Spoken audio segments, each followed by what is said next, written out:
কালকে প্রচন্ড বৃষ্টি হয়েছে আমাদের এদিকে। আর বৃষ্টিতে আমার মুরগির ঘরের এই কোলটা দিয়ে ওই যে বৃষ্টির ছাট এসে একদম ভিজে গন্ধ হয়ে গেছে। তো আমি এই ভিজা অংশে যেহেতু বালি আছে, এটা শুকানোর জন্য যদি আমি এখানে হালকা ছাই দিয়ে দিই তাহলে এটা শুকায় যাবে, আবার গন্ধ চলে যাবে। এখন আমি এইগুলোতে ছাই দিব। এই জন্য আমি কি করেছি, খাবারের পানির পাত্রটা এই যে মাছ বরাবর রাখছি। আগে আমি এখানে রাখতাম, কিন্তু আজকে আমাকে এখানে বাধ্য হয়ে রাখতে হলো।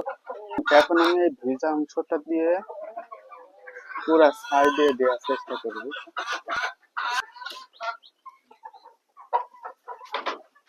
যদিও ছাইগুলো একটু গরম, তারপরে আমি দিয়ে দিই। মুরগিগুলো খুব ভয় পাচ্ছে। এই যে এইগুলোতে যদি দিই এখনই সঙ্গে সঙ্গে পানি টেনে নেবে। এইগুলোতে বেশি ভিজা, এইগুলো আমি ছাই দিয়ে দেবো।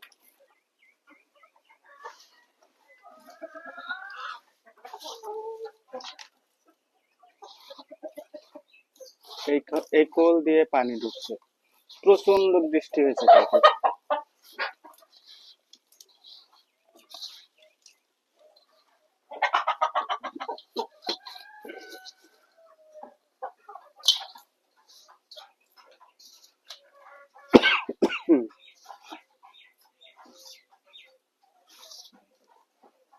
ওই পাশটা মোটামুটি শুকনো আছে, কিন্তু এইখানে বেশি পানি জমে আছে।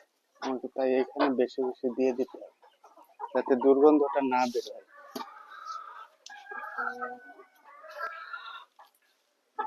যদি বৃষ্টি না হয় কালকে অথবা পরশু দিনে, এটা মোটামুটি শুকায় যাবে।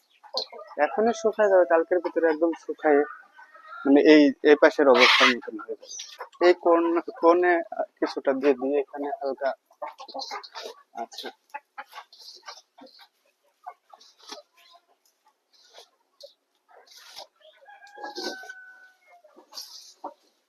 চলুন আমার কোয়েল পাখির বর্তমান অবস্থা দেখি। আমার কোয়েল পাখি দিন দিন ঝরঝরা হয়ে যাচ্ছে।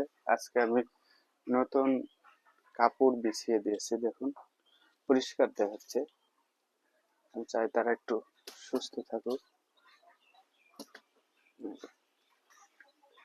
পুরা লোম চলে আসছে, আর 3 থেকে 4 দিনে মোটামুটি এদের পুরা লোম গজায় যাবে।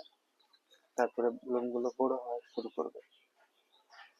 আজকে যেহেতু 14 দিন পার হয়ে 15 দিনে পড়ছে আর কি, এর প্রতিদিন এখন এই পালকগুলো সাদা হবে। দিন 35 দিনের মধ্যে পূর্ণ বয়স্ক হয়ে আসবে প্রায়, দেখা যাক।